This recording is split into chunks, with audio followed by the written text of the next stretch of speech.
అంటే ఎలాంటి స్థితికి ఈరోజు సమాజం దిగజారిపోయిందో చూడండి. ఎలాంటి పరిస్థితుల్లో ఈరోజు కుటుంబాలు ఉన్నాయో చూడండి.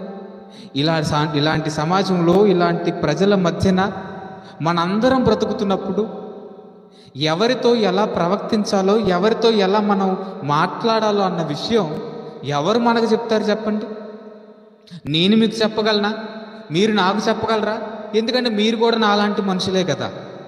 మీరు కూడా అనుభవంతోనే ముందుకు వెళ్తున్నారు కదా. మీకు తెలీదు మీ పక్కన ఉన్న వాళ్ళు ఒకానొక రోజు నీకు వెన్నుపోటు పొడుతారని. తెలిస్తే వాళ్ళతో సహవాసం చేసేదానివేనా? తెలిస్తే వాళ్ళ వెంట తిరిగేదానివేనా? తెలిస్తే నీకున్న సమస్యలన్నీ వాళ్ళతో చెప్పుకునేదానివేనా? చెప్పుకునేదానివి కాదు, చాలా జాగ్రత్తగా ఉండేదానివి. కాబట్టి మనిషిగా ఎదుటి మనిషి ఎలా బ్రతకాలో మనిషి చెప్పలేడు. మనిషిగా ఒక మనిషి కుటుంబం బాగుండాలంటే ఏం చేయాలో మనిషి చెప్పలేడు.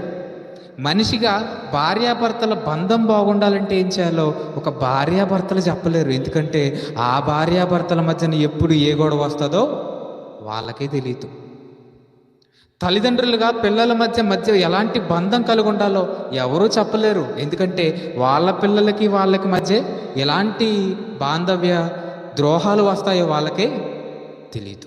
ఒక మనిషితో ఎలా ఉండాలో, బంధువులైన వాళ్ళు ఎలా ఉండాలో, కుటుంబ సభ్యులు ఎలా ఉండాలో ఒక మనిషితో చెప్పలేడండి. కానీ మనల్ని కన్న పరలోకపు తండ్రి మరణానికి ముందు ఈ భూమి మీదకి రావటానికి ముందు ఎవరిలో ఉన్నారు మనం అందరం చెప్పాం? దేవుడిలో ఉన్నా అని చెప్పాను కదా. దేవుడిలో నుంచి భూమి మీదకి వచ్చాం కదా. భూమి మీదకి వచ్చిన మనం ఎలా బ్రతకాలో, ఎవరితో ఎలా మాట్లాడాలో, ఎవరిని ఎలా చూడాలో అన్న విషయాన్ని ప్రతిదీ కూడా క్షుణ్ణంగా చెప్పగలిగిన వాడు దేవుడు మాత్రమే. ఎందుకంటే మనిషి కన్నా దేవుడు ఎవరు? చాలా తెలివైన వాడు.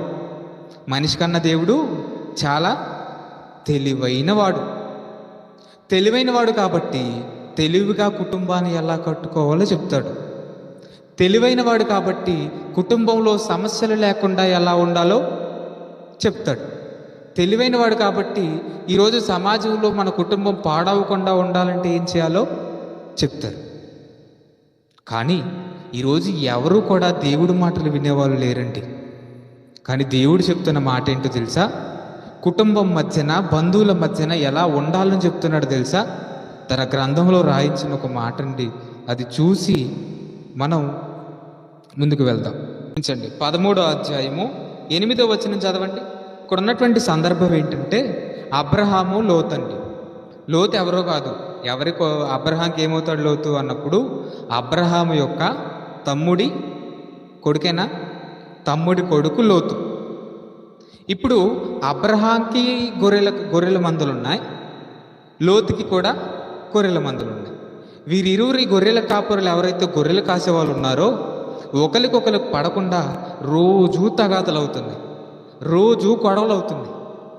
ఆ తగాదలు అవుతున్నప్పుడు, గొడవలు అవుతున్నప్పుడు నువ్వెంత అని తన్నుకోవలసినటువంటి ఆ కుటుంబం దేవుడు చెప్పిన మాట ప్రకారం ఎలా ఉందో, ఎలాంటి మాట అక్కడ ప్రస్తావిస్తున్నారో 13వ అధ్యాయం 8వ వచనాన్ని జాగ్రత్తగా మనం చదువుతాం.